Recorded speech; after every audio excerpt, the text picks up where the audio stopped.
রাত্রে ফুল রাত্রিতে পড়াশোনা যতক্ষণ ভালো লাগতো রাত্রে স্যার পড়তাম, তারপর সকাল থেকে পড়তাম, এই 12টা থেকে 12:30টার দিকে ওখান থেকে বাড়ি আসতাম। তো ভুলে যাওয়ার একটা রিজন আছে, সেটা কিন্তু হচ্ছে রিভিশন না করা। তো আমাদেরকে কি করতে হবে, বারবার রিভিশন করতে হবে। তো আজকে আমাদের সামনে আরো আরেকজন সাকসেসফুল ক্যান্ডিডেট, মানে এবারই WBP কনস্টেবলের সিলেকশন পেয়েছে, নাম হচ্ছে, তো কংগ্রাচুলেশন গাফফার। তো সবার প্রথমে একটু জানাও, যে সবার প্রথমে গাফফার এটা জানাও যে তোমার লড়াইটা তো দীর্ঘদিনের ছিল। তোমার লড়াইটা কিন্তু দীর্ঘদিনের ছিল।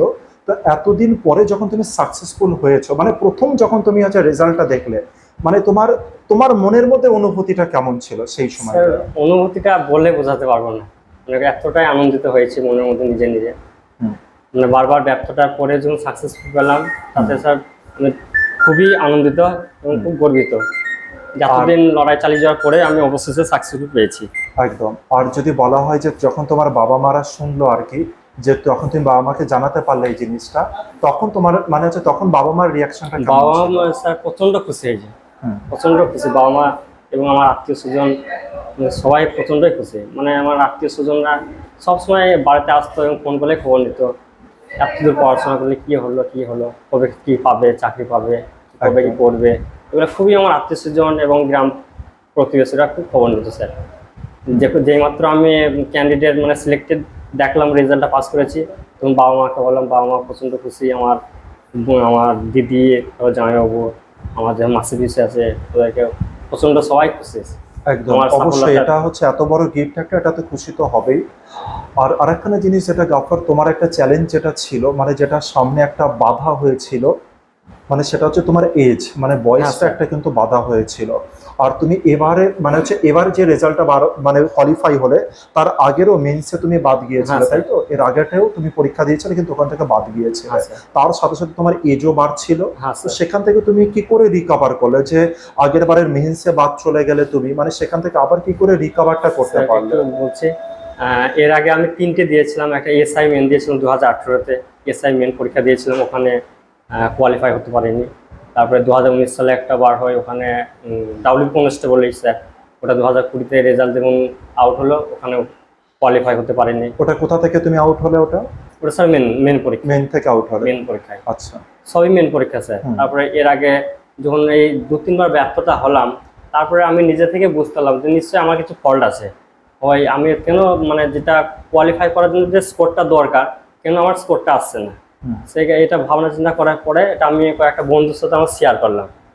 দিয়ে বন্ধুদের সঙ্গে শেয়ার করার পরে বন্ধু থেকে 3-4টে বন্ধু মিলে আমরা বললাম, তাহলে এক কাজ করি, বাড়ি থেকে অন্য কোথাও একটা রুম নিই, ওখানে গিয়ে আমরা পড়াশোনাটা করব। যেহেতু তারপরে স্যার আমি এসআই এক্সাইজ কনস্টেবলে আমি মার্ক পাস করেছিলাম, পাস করার পর মার্কটা পাস করেছিলাম। তারপরে আমার বন্ধুদের সঙ্গে আলোচনা করলাম যে বাড়ি থেকে তো বারবার ব্যর্থতা হচ্ছে, আর পারছি না, বা পরিবারের অবস্থাটা সেরকম ভালো না, বাবার বয়স আছে, আমার বয়সটা বাড়ছে, তা কী করবো? তাহলে সবাই মিলে আলোচনা করার পর একটা স্যার রুম দেখলাম আমাদের এই রাস্তার ধারে একটা রুম, NH 34 রাস্তার ধারে একটা রুম একটা দেখলাম। ওটা কোথায়? তোমাদের বাড়ির ওখানে? বাড়ি থেকে স্যার 3 কিমি। আচ্ছা। দিয়ে ওখানে যাতে তুমি পড়তে পারো, সুন্দর করে পড়তে পারো, এই কারণে রুমটা, সেই কারণে একটা পরিবেশ, একটা রুম আলাদা নিয়েছিলাম, যেখানে আজারুল্লাহ ছিল। আজারুলের কাছ থেকে অনেক হেল্প পেয়েছি, ম্যাথে অনেক হেল্প করতো, ইংলিশে অনেক হেল্প করতো। আচ্ছা। 3-4টে বন্ধু মিলে থাকতাম। রাত্রিতে পড়াশোনা যতক্ষণ ভালো লাগতো রাত্রে স্যার পড়তাম, তারপর সকাল থেকে পড়তাম, এই 12টা থেকে 12:30টার দিকে ওখান থেকে বাড়ি আসতাম।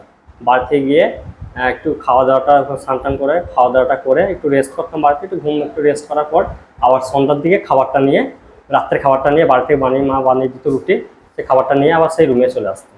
রুমে গিয়ে স্যার এইভাবে কন্টিনিউ। কজন ছিল তোমরা রুমে? আমরা স্যার 4জন, কোনো 4জন, কোনো 3জন থাকতাম। আচ্ছা। আর হচ্ছে সবসময় তোমরা হচ্ছে চাইতে, মানে সবসময় ওখানে পড়াশোনাটাই মেন করতে? হ্যাঁ স্যার, আমাদের মেন ফোকাস ছিল পড়াশোনাটা, কি করে আমি চাকরিটা পাবো। আচ্ছা। তখন স্যার আমি এক্সাইজ কনস্টেবলে ফিট ছিলাম। আমি একটাই টার্গেট ছিল যে আমি আর কোনো দিকে তাকাবো না, আমার এক্সাইজ কনস্টেবল চাকরিটা আমার চাই, আমার খুব প্রয়োজন। দিয়ে ওটাকে ফোকাস করে স্যার পড়াশোনা শুরু করে, তারপরে ওটার মেন পরীক্ষাটা দিই, তাতেও আমি ব্যর্থ হই। কত নম্বরের জন্য তুমি ওটাতে ব্যর্থ? ওটা মেনে স্যার 1 নম্বরের জন্য হয়নি। মেনে 1 নম্বরের জন্য আবগারি কিন্তু হচ্ছে ওর হয়নি। তারপরে এটা ফিট ছিলাম, মানে স্যার যখন বারে যে ব্যর্থতা আসছে, মানে তখন নিজেকে মানে আর আমি বলতে চাইছি যে নিজেকে আর মানে ইচ্ছা থাকছে না যে আমি টিকে থাকি।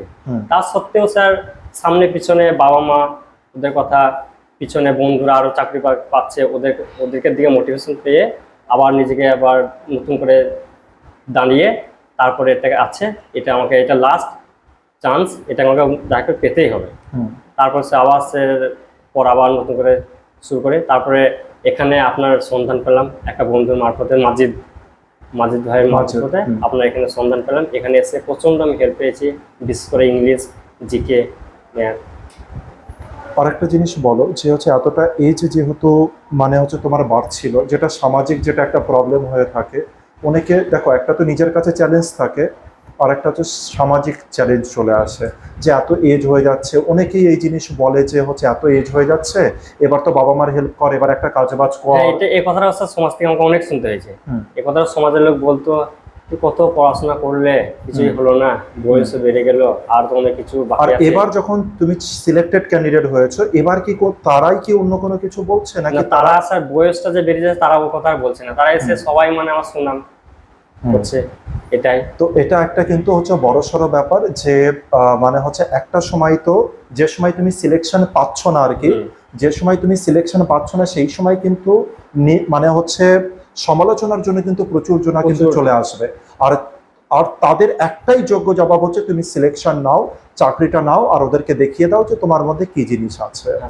তো এটা খুব ভালো জিনিস যে তুমি মানে হচ্ছে সবার এই সমালোচনার মধ্যেও তুমি লড়াইটা করতে পেরেছো, আর হচ্ছে প্রত্যেককে যোগ্য জবাব দিয়েছো, আর আজকে জিতেছো তুমি। এটা হচ্ছে খুব ভালো জিনিস।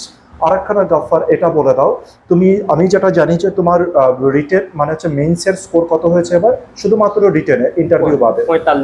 45। আর ইন্টারভিউতে কত হয়েছে? 11। আর মেইনসে যেটা হয়েছে তোমার রিটেনে 45, তার মধ্যে ইংলিশের স্কোরটা একটু বলো। স্যার ইংলিশের আমার স্কোর আমি করেছিলাম 20টা, তার মধ্যে স্যার 2টো ভুল হয়েছিল।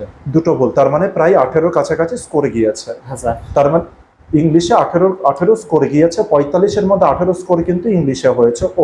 তো ইংলিশে যথেষ্ট ভালো গ্রেডেরই স্কোর আমি বলবো। তো এইটা একটু স্ট্র্যাটেজিটা বলে দাও যে ইংলিশের জন্য তুমি কিভাবে পড়েছিলে, কারণ বেশিরভাগ ক্যান্ডিডেট যারা সাফার করে আর কি মেইনসে গিয়ে, তার ইংলিশের নাম্বারটা কিন্তু কম আসে। যখন আমাদের 25 নম্বর আমাদের মেইনসে ইংলিশ আছে, ওখানে কিন্তু সাফারটা করে ফেলে। তো তোমার স্ট্র্যাটেজিটা কি ছিল? ইংলিশে বিশেষ করে ভোকাবুলারির উপরে ফোকাসটা দিয়েছিলাম, গ্রামাটিক্যাল গ্রামাটিক্যালটা করেছিলাম, তার সঙ্গে সঙ্গে আমি যেটা ফোকাসটা দিয়েছিলাম সেটা হলো ভোকাবুলারি। ভোকাবুলারি হচ্ছে synonym, antonym, idioms, one word, তারপর প্যারাজাম্বল, এইসব যে ভোকাবুলারি ছিল সে তারপরে বিশেষ করে ভিত্তি দিয়েছিলাম। এরপরে তার মানে গ্রামার পড়োনি একটু? স্যার গ্রামারও পড়েছিলাম, গ্রামারটা পড়েছিলাম, কিন্তু গ্রামার চাইতো স্যার ভোকাবুলারির উপর ফোকাসটা বেশি দিয়েছিলাম, যেহেতু আরো প্রিভিয়াস ইয়ারে যেহেতু দেখেছিলাম স্যার ভোকাবুলারিটা বেশি আসছে গ্রামারের চাইতে, সেই কারণে স্যার ভোকাবুলারির উপরে ফোকাসটা বেশি দিয়েছিলাম। আচ্ছা, তাহলে এবার ধরো হচ্ছে কেউ যদি ইংলিশে ভালো স্কোর করতে চায়, তার স্ট্র্যাটেজিটা কি হওয়া উচিত এই WBP কনস্টেবল অনুসারে? WBP কনস্টেবলের অনুসারে স্যার মানে তুমি কি মনে করছো, কারণ তুমি ইংলিশ নিয়ে, আমি নিজে দেখেছি যে তুমি যথেষ্ট ইংলিশকে ভালোবাসো, ইংলিশকে তুমি চর্চা করো, আর ইংলিশ করতেও তুমি ভালোবাসো, তাহলে তোমার কাছ থেকে আমি এই কারণে জানতে চাইছি তোমার মতে কি বলছে, মানে যারা নতুন স্টুডেন্ট আছে তারা ধরো কোনো আইডিয়াই পায় না, কারণ এত বড় সিলেবাস, কোথায় পড়বো কি পড়বো, আর এবার যদি আবার 10 নাম্বার হয়ে যায় WBP মেইনসে, তাহলে তো মানে সবাই আর কি স্কিপ করার চেষ্টা করবে। তো সেইখানে দাঁড়িয়ে তাদের কিভাবে করে পড়া উচিত ইংলিশটা? তাদের উদ্দেশ্যে একটা কথা বলবো যে ইংলিশ বিষয়টাকে প্রথমে ভালোবাসতে হবে স্যার, প্রথমে ভালোবাসতে হবে, ভালোবাসার পরে তারপরে গ্রামাটিক্যাল, তার সঙ্গে সঙ্গে স্যার ভোকাবুলারি। আচ্ছা, এই সমস্ত পড়ার মাঝে কি তুমি কোনো কাজবাজও করতে, মানে কাজবাজের সাথে যুক্ত ছিলে নাকি শুধু পড়াশোনা করতে? স্যার কাজ বলতে এই যখন রিটেন পরীক্ষা, যখন আমি টাইম মানে টাইমটা পাবলিশ হলো যে অমুক তারিখে পরীক্ষা আছে, তখন থেকে স্যার কাজ আমি করিনি। তখন থেকে আমি বাড়িতে বলে দিয়েছি যে আমরা এটাই লাস্ট চান্স, আমি কাজ অন্য কিছু করবো না। তার আগে স্যার টুকিটাকি কাজ করতাম, মানে বাড়িরই কাজ করতে, মানে জমি জায়গা এগুলোর কাজ করতে। আচ্ছা, তার মানে বাড়ির কাজও দেখতে, প্লাস হচ্ছে পড়াশোনাটাও চালাতে, কিন্তু যখনই তুমি মেন্সের মানে হচ্ছে ডেটটা পেলো, তার মানে তখন তুমি পুরো পিওর ফোকাস করে দিলে নিজের পড়াশোনাতে, যে এবার আমাকে পেতেই হবে, আর বাবা মার কাছে পারমিশন নিয়ে পুরো দমে পড়া শুরু করে দিলে। আর তারই রেজাল্ট কিন্তু আজকে হচ্ছে আমাদের গাফফার কিন্তু হচ্ছে সবার সামনে আজ দেখাতে পেরেছে তার রেজাল্টকে, তার জয়ের এই জিনিসকে। তো গাফফার, খুব ভালো লাগলো কথা বলে। আর যদি তুমি কোনো কিছু এছাড়া যদি কোনো কিছু তোমার বলা থাকে যে যারা নতুন স্টুডেন্ট বা যারা মানসিক দিক থেকে হচ্ছে এটা ভাবছে যে আমি এই এক্সামে ফেল করে গেছি আর আমি পড়বো না, মাঝপথে পড়া ছেড়ে দিচ্ছে, তাদের জন্য যদি কোনো রকম বার্তা থাকে তো একটুখানি তুমি হচ্ছে জানাও, মানে তোমার এক্সপিরিয়েন্স অনুসারে। একটা কথাই বলবো, ব্যর্থতা হলো সাফল্যের চাবিকাঠি, কিন্তু আমাদেরকে দেখতে হবে যে অতীতে কি ঘটেছে, মানে অতীতে যে মহান মহান ব্যক্তিরা আবির্ভূত হয়েছেন তারা কিন্তু অনেক ব্যর্থতার পরে কিন্তু সাকসেস হয়েছে। এবং আলভা এডিসন 999 বার বাল্ব একটা তৈরি আবিষ্কার করতে গিয়ে ব্যর্থতা হয়েছে, কিন্তু 1000 বার যখন খুঁজলো তখন কিন্তু একটা বাল্ব সে আবিষ্কার করতে পেরেছিলেন তিনি। তো ওনাদের এরকম আরো আছে, এপিজে আব্দুল কালাম স্যার আছে, তারপর আরো আছেন যে রবীন্দ্রনাথ ঠাকুর, মহান ব্যক্তিদেরকে ফলো করতে হবে। ওনারা যে প্যাটার্ন দিয়ে গিয়েছে সেই প্যাটার্নটাকে সেটাকে ফলো করতে হবে। আর বিশেষ করে ক্যান্ডিডেটদের একটা কথা বলবো যে মেন এইমস মানে লক্ষ্যটাকে তাকে একটা অ্যাচিভ রাখতে হবে, মেন লক্ষ্যটাকে তাকে আগে রাখতে হবে। এইবার সেই লক্ষ্যটাকে কমপ্লিট করার জন্য বা পরিপূর্ণভাবে করার জন্য যে উদ্দেশ্যগুলো দরকার সেই উদ্দেশ্যগুলো আছে একান্তভাবে মেনে চলতে হবে। যেমন এখন যদি বলা হয় যে WBP ক্যান্ডিডেটদের মেন উদ্দেশ্য হলো যে WBP জব করব, সেই বেসিকে কি করতে হবে যে ওই চাকরিটা পেতে গেলে আমাকে কি কি করা দরকার, স্ট্র্যাটেজিটাকে রেডি করতে হবে, করা দরকার বা কি কি করণীয়, এর সঙ্গে তার সঙ্গে কি কি মানে স্যারের বা ম্যামদের কি কি সহযোগিতা প্রয়োজন, তাছাড়া কি কি বই পড়লে আমি কোয়ালিফাই করতে পারবো, সেগুলোকে দিকে ফোকাস দিতে হবে। আচ্ছা, ঠিক আছে, খুব ভালো লাগলো গাফফার যে তুমি আজ মানে সিলেকশনটা নিয়ে নিয়েছো। আর আশা রাখছি যে তোমার এই যে এক্সপিরিয়েন্স যেটা তুমি শেয়ার করলে বাকি যারা ক্যান্ডিডেট রয়েছে, যারা নতুন ক্যান্ডিডেট স্পেশালি, আর যারা মানে হচ্ছে মেইনসে যারা 1 নাম্বার 2 নাম্বারের জন্য আউট হয়েছে, তারাও কিন্তু মনের জোরটা পাবে। আর তারাও আপকামিংয়ে যা এক্সাম আছে তারাও কিন্তু সেই জিনিসটা দিতে পিছু পা হবে না, আর তারা পড়াটাকে কন্টিনিউ রেখে যেতে হবে। কারণ কন্টিনিউ যে পড়াটা এটা কিন্তু প্রচণ্ড প্রচণ্ড দরকারি, কন্টিনিউ ভাবে পড়ে যেতে হবে, ধৈর্য ধরতে হবে, আর হচ্ছে পথ হারালে চলবে না, মানে হচ্ছে লড়াইটাকে চালিয়ে যেতে হবে, দেখো সাকসেস আসবে। আর একটা কথা স্যার, আপনি এখানে যে পড়তেছে আপনার যে পড়ার যে প্যাটার্নটা খুবই আমার ভালো লেগেছে একটাই কারণ যে আজকে যেটা পড়লাম, কালকে যে নতুন পড়াটা দিলাম, কালকে নতুন পড়া প্লাস গতকালকের যে পড়া, এটা যে রিভাইজ, এটা আমার খুবই ভালো লেগেছে। এটা যে আর পরবর্তী যেগুলো ব্যর্থতা পেয়েছে সেগুলো আমার এই স্ট্র্যাটেজি এরকম পড়ার ধরনটা ছিল না। বিশেষ করে এই যে নিত্য নতুন যে পড়া প্লাস আগেকার পূর্বের পড়া একসাথে যে রিভাইজ পড়া, হ্যাঁ এটা স্যার খুবই ভালো জিনিস। এটা করলে কি হয়, আমার টাইমটাও সেভ হবে এবং পড়াটা আমার দ্রুত হবে। দেখা গেলো আজকে আমি যে পড়াটা পড়লাম সেটা আমি 1 সপ্তাহ পরে আবার খুঁজছি, কিন্তু দেখা গেলো সেই ভুল, মানে সেই টাইম দেখা গেলো আজকে আমার 10 মিনিট লাগলো, কিন্তু 1 সপ্তাহ পরে সেই পড়াটা পড়লে আমার সেই 10 মিনিট টাইমই লাগবে। কিন্তু আমি যেটা কন্টিনিউ স্যার করে যাই কি হবে, দেখা গেলো 10 মিনিট টাইমটা আমার 1 মিনিটের মধ্যে সুন্দর কথা একটা হচ্ছে গাফফার বললো, খুব ইম্পর্টেন্ট একটা কথা বললো। আমরা বেশিরভাগ সময় এটা মনে করি যে জিকে এত পড়ছি ভুলে যাচ্ছি, তো ভুলে যাওয়ার একটা রিজন আছে, সেটা কিন্তু হচ্ছে রিভিশন না করা। তো আমাদেরকে কি করতে হবে, বারবার রিভিশন করতে হবে, অন্তত মানে হচ্ছে সপ্তাহে একবার অন্তত হচ্ছে রিভিশন করে যেতে হবে। যেটা আমরা আগে পড়েছি সেটা অন্তত একবার পেজ উল্টি অন্তত একবার করে আমাকে রিভিশন করে যেতে হবে।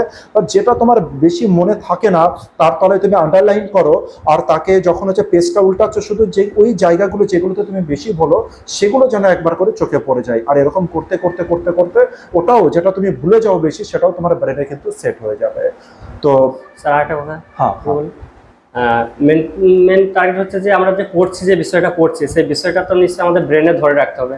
এই কারণে কি, যদি আমি যেটা মনে করি যে আমি পড়তে বসার পর দেখা গেলো 50 মিনিট পড়লাম, 50 মিনিটের মধ্যে আমি কি পড়লাম এটাকে যদি স্যার পড়ার পরে যদি বইটা বন্ধ করে খাতাটা বন্ধ করার পর স্মৃতিচারণ যদি করা হয় যে 50 মিনিটের মধ্যে আমি কি কি পড়লাম, একবার হাঁটা চলা বা হাঁটছি বা বসে আছি, এর সঙ্গে সঙ্গে যদি স্মৃতিচারণটা করা হয় এটাও মনে হয় যেন বেটার। খুব সুন্দর কথা বললো, যে হচ্ছে খুব প্র্যাকটিক্যালি একটা কথা বললো, আর আমার বিশ্বাস যে ওটা নিজের লাইফেও করেছে আর কি। যে মানে হচ্ছে বইটা পড়েছে, যতক্ষণ ধরে পড়েছে, ধরলাম যে 3 ঘন্টা ধরে পড়েছে কেউ, আর তারপরে আমরা কি করি আর ওটাকে মনেই রাখি না, তারপর আবার যখন বই করি সেটাকে নিয়ে পড়ি। কিন্তু ও কি বললো গাফফার, 3 ঘন্টা পড়ার পরে যদি তুমি একটু মানে হচ্ছে যখন তুমি হাঁটছো, যখন তুমি কোনো কাজ করছো, স্নান করছো, যাই করো না কেন, সেই সময় যদি একটু ভেবে নাও যে তুমি কি কি পড়েছিলে আজকে, তাহলে এটা কিন্তু একবার ইজি, একদম ওটা কিন্তু প্রচন্ড হারে কিন্তু ওটা মানে হচ্ছে তোমার পড়ার মাত্রাকে কিন্তু হচ্ছে পিক আপ দেবে আর কি, অনেক লেভেল হচ্ছে তোমার হচ্ছে বাড়িয়ে দেবে।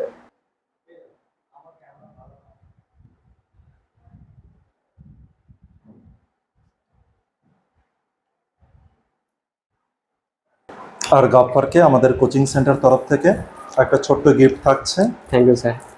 আর আগামী জীবন খুব ভালো হোক, শান্তিতে কাটাও, আর হচ্ছে আরো আরো হচ্ছে উঁচু পোস্টে পৌঁছানোর চেষ্টা করো। ওকে স্যার, চেষ্টা করব।